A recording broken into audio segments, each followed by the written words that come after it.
Good morning. So I'm John Miller, and we're going to talk today about there's so much more you can do to your garden to create wildlife. If you have seen the Secret Garden thing recently with David Attenborough, fantastic wildlife as usual, and obviously David's super. But some of those gardens, they were like in the middle of a wood or middle of a moor, etc. And what I want to do today is show you how you can take an ordinary garden. And what I mean by that is we have a house next door there, and we have a house next door there, and there's a road just there. So it's not in the middle of the wilds. It's quite a big garden, but it's got big trees, which helps. But we'll just take you through all the things we've done to help the wildlife. So let's start with let's call it the front lawn. Now, you can see it's big trees, and it gets wet in the winter, and it's pretty shady. So grass is never going to really grow there. So why bother grass? So I think of this as my woodland garden, and now we're in middle of May. I let it all just grow up. It's been growing up since the snowdrops are here in the woodland anemones. And why not? I just think that is beautiful. How do you create that? It's just totally and utterly natural. And I'll then cut that back in probably end of August, beginning of September. And in the meantime, now this time of year, there are always pheasants nesting in there. And as that cow parsley and cleavers grows up into the hedge, you get the perfect place for blackcaps. So last year we had a chiff-chaff nesting there and blackcaps nesting in there. But I'll say this later on. It's very quiet, there's no disturbance. You don't get that if you've got dogs and cats running around. If you see in there, there's actually a swallow nest cup. So it's not made by a swallow, but it's a swallow nesting cup you can buy, right? Now swallows don't come there, but underneath there, for 10 years now, we've had flycatchers nest there, spotted flycatchers, 2 broods. So it really works. So this corner of the guttering, just here by the chimney, that is the favourite place. And of course, one's not going to be there today because we're filming, but they love sitting there. So what I did on the other side of the house, I made a little platform, just like the swallows, because it's a mirror, the 2 mirrors of the house. And 2 years ago, we had spotted flycatchers on both sides at the same time. And they never met in the middle, right? They somehow knew their territories. It's cold this year, and the birds are pretty quiet. There are goldfinch nesting in there in the rows. And if we come down here, this is a good one. 3 years ago, the pheasant nested just in here.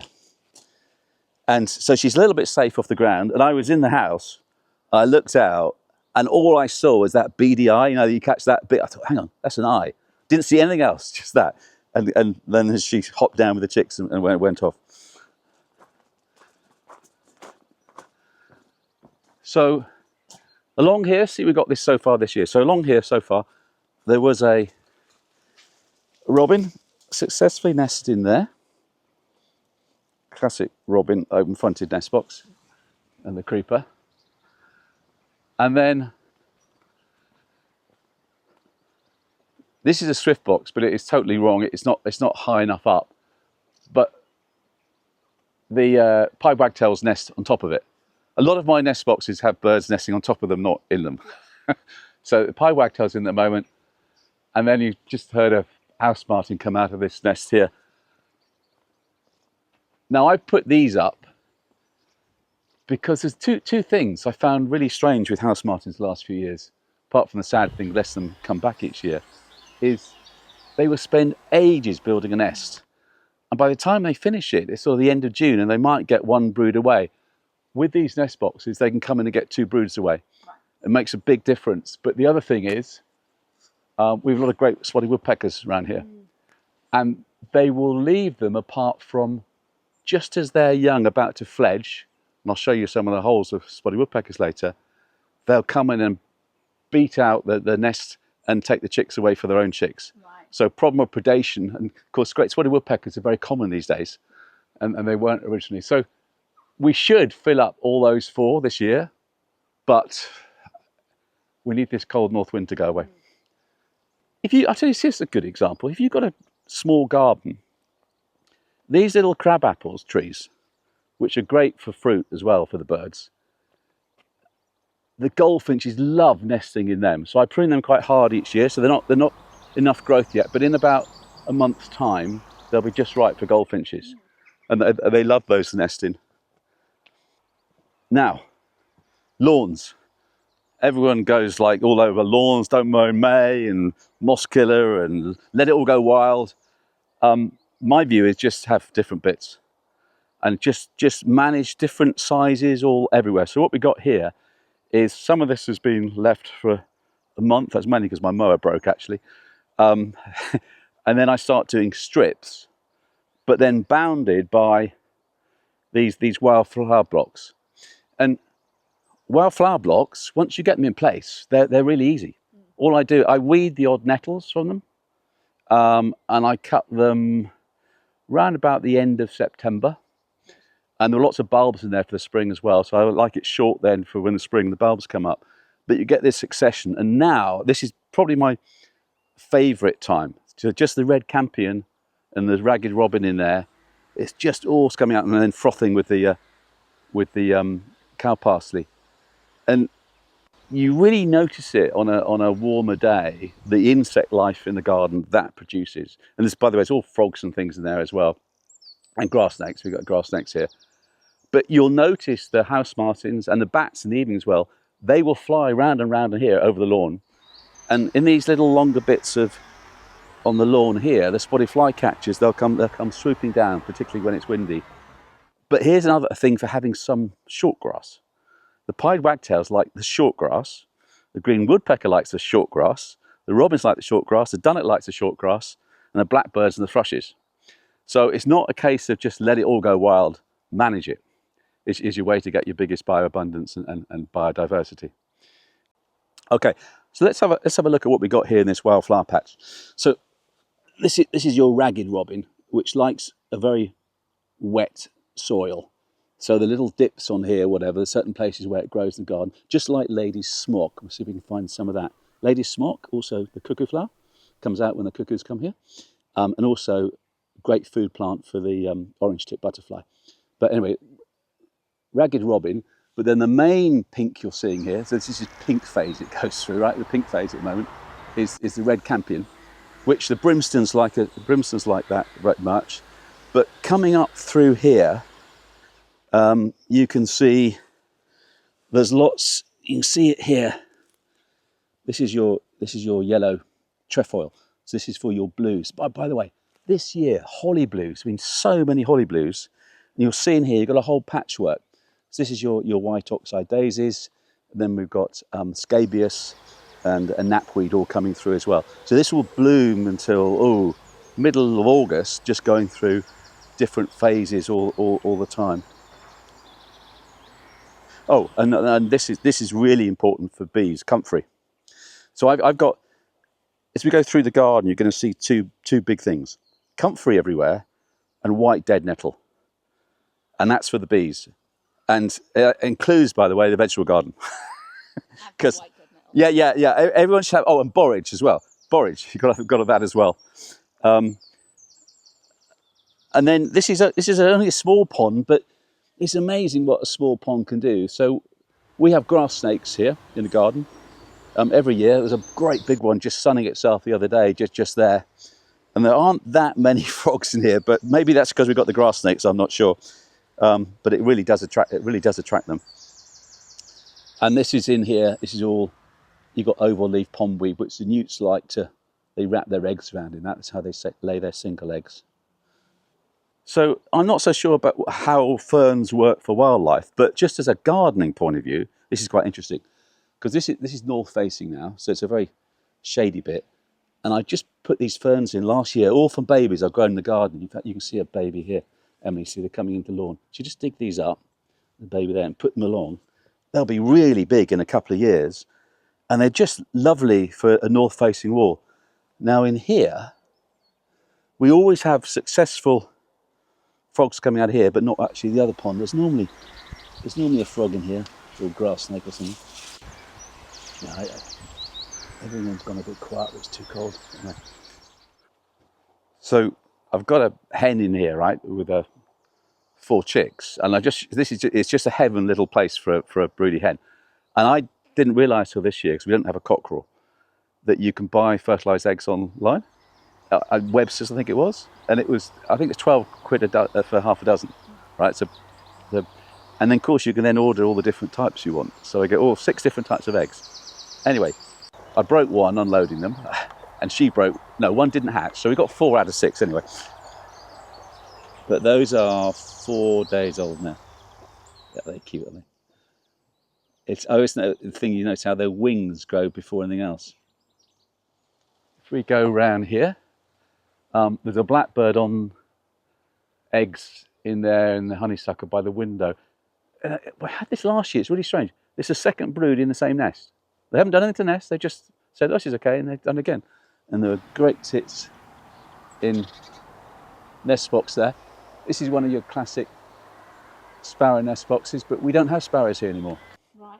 And that's one of my big things about conservation is, hey, what about the sparrows, right? We worry about, and I know there's certain people who know me will go, John, don't go there, but I'm going to go there. Seagulls and stuff like that. But what about the sparrows? Who's looking? We haven't got any rabbits either. They've all got liver disease.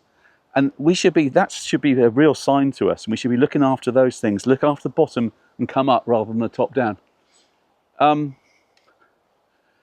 So native planting, obviously, and hazels are brilliant. The long-tailed tits, and I'll show you their nest in a minute, successfully hatched a couple of weeks ago now.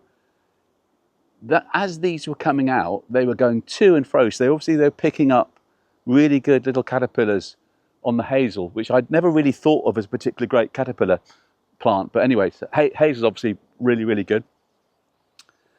And climbing hydrangea is great. So the flycatchers sometimes come in here, but also there's goldfinches in there at the moment.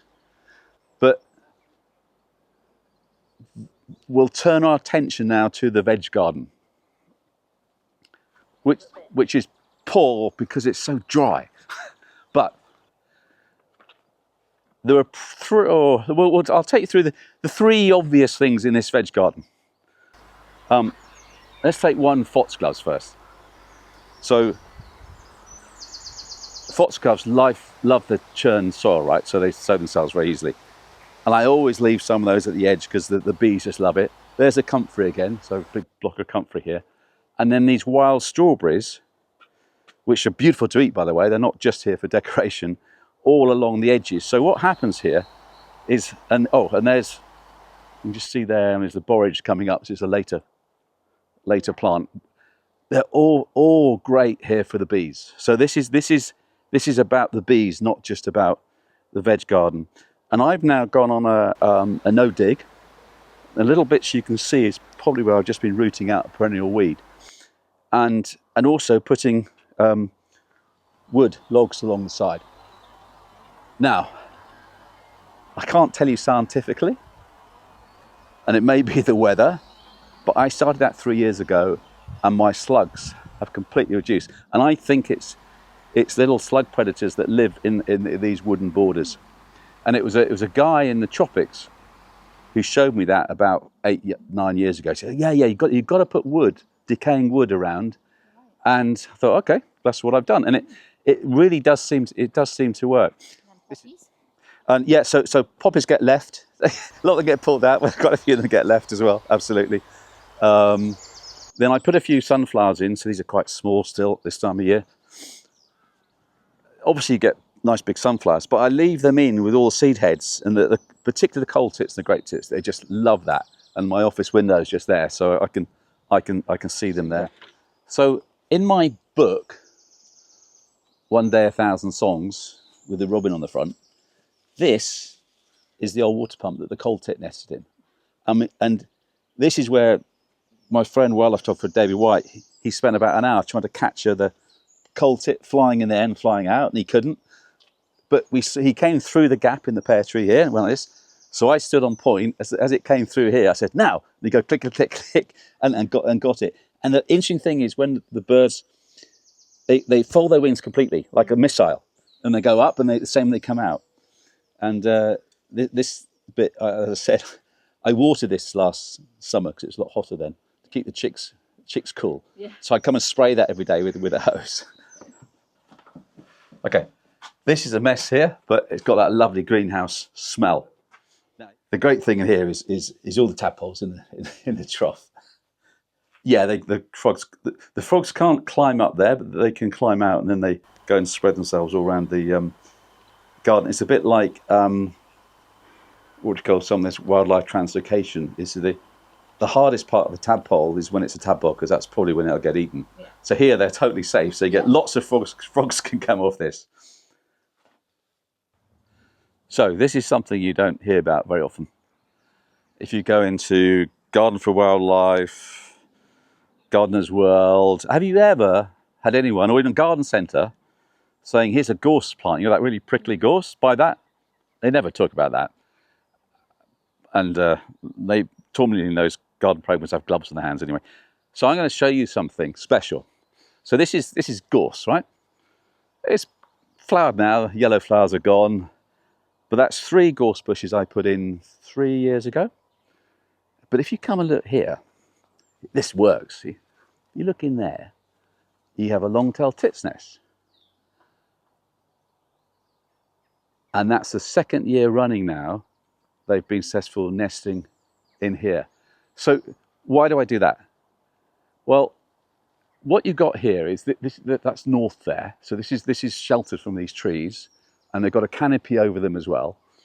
And the first long-tailed tits nested about 10 years ago in this crown of thorns bush. Crown of thorns, because it's quite thorny, and those little birds, they love going in thorn bushes because they're safer for magpies. But even with that, the magpies got the long-tailed tits there. So I thought, well, what have we got? We've got the right location. We've got cover on the top, shelter for the north, little sheltered place.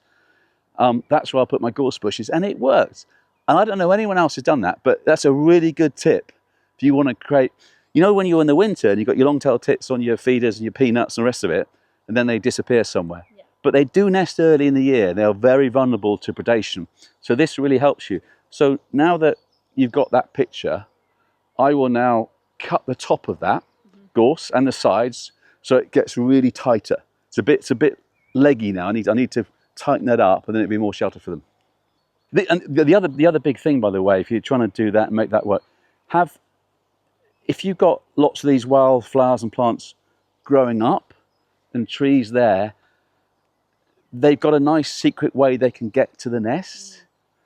You know, if this is exposed and they're flying, predators will see them. So you've got to find a way that they can creep their way in to where they are. Yeah. So this is my mower shed, but originally it was called the most expensive swallow nest box because I really put it there to try and attract swallows, and I did. The swallows were next door, but they when they fledge, they come in here. But it is also for mowers. But that said, there are robins in there with eggs at the moment. There's a little platform in the corner where the blackbirds make a nest. Just see a little bit of wood there, just to give them a leverage. There were wrens in there. Trouble with wrens, you never know wrens because they build so many nests. You don't, and I don't think they ever used it. It's just I think the cockbird built it. If you don't make your garden too tidy, you're going to get more things in it, and mix your trees up as well. An interesting bit of geology here. As you come along there, do you see this? You see that? So this is a sarsen stone. Good thrush's food there. And this is a special lichen, black lichen, that lives on sarsen stones in Wiltshire. But these holes, where they think were formed by roots going through it before it settled into this hard silica type sandstone. But it's an amazing piece of rock. And all these rocks came from when we dug out tennis court and we put them here. It's just rocks everywhere.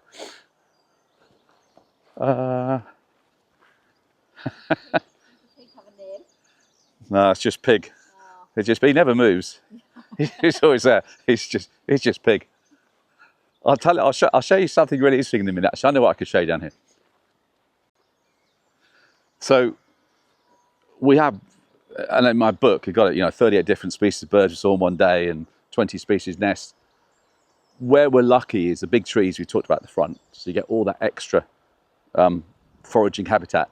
And down there is the kennet. So we get, like last week, some grey wagtails in the garden came up there. So you it does help the mix, obviously having that, although that is a winter born lichen, it's right at the very top, it dries up. It dries up in the summer, and it's going down fast this summer. Yeah. We'll do a quick bit about compost method, but then we'll talk about why I really do a compost. Well, it's actually for the no-dig garden, but so grass cuttings, and then from last year's leaves every now and again, and just bring some of that brown stuff in. So it's not just grass which can go all slimy. But in here, there should be now. Well, we need to get some sun. It should be warmer than that. See, I don't think the grass snakes will be able to lay the eggs yet this year. It's not warm enough. It's not warm enough. But for grass snakes here every year, and I find the eggs when I take away the old compost. So when that's all emptied, I put a layer of dried leaves. So before I put the first wet grass cuttings, I put the dry leaves, then put the wet grass cuttings, and they always nest in that interjunction between the two. We had 89 one year, which has to be more than one female grass snake. Yeah. They can't lay 89 eggs. Yeah. So that's really special having that, and that's why I leave these nettles here a bit, and just leave this as a quiet bit for them. Will you have them under here? Yeah, so they come in under here in the sun. So let's lift this. There might be there's probably some voles. What was a vole hole? A vole hole, but no vole. But yes, that's not just for the adults. That's for when the babies hatch from there. They can crawl under there and keep warm. Yeah. So here I'll show you something. So this here is your yellow rattle. You see, it's just almost coming into flower here now. See the yellow rattle? So the one that parasites on grass. So super plant. Now, classic. So I grow it in here among the fruit trees. So the grass doesn't take all the nutrients away from the fruit trees. But what it really wants to do, this yellow rattle, is grow out into the nice freshly cut grass. So you can see it's moving out. Well, I'll let that do that this year anyway. Yeah. And then I'll just sort of beat the seeds into there. And then here's your lady's smock. Most beautiful little purple flower, or the cuckoo flower. And as I said, that's good for orange tip butterflies. I like to lay their eggs on that. So one more thing to show here is that big larch tree. The missel thrushes love nesting in larch trees. So every year missel thrushes in there. This year, they've had 2 predated though. And they're building their 3rd nest, which is actually late for missel thrushes. But they're building it right up there on that exposed, see that bough coming out there? Yeah. It's right on the end there. You won't be able to see it in the camera, but it is there. And again, that's not going to last.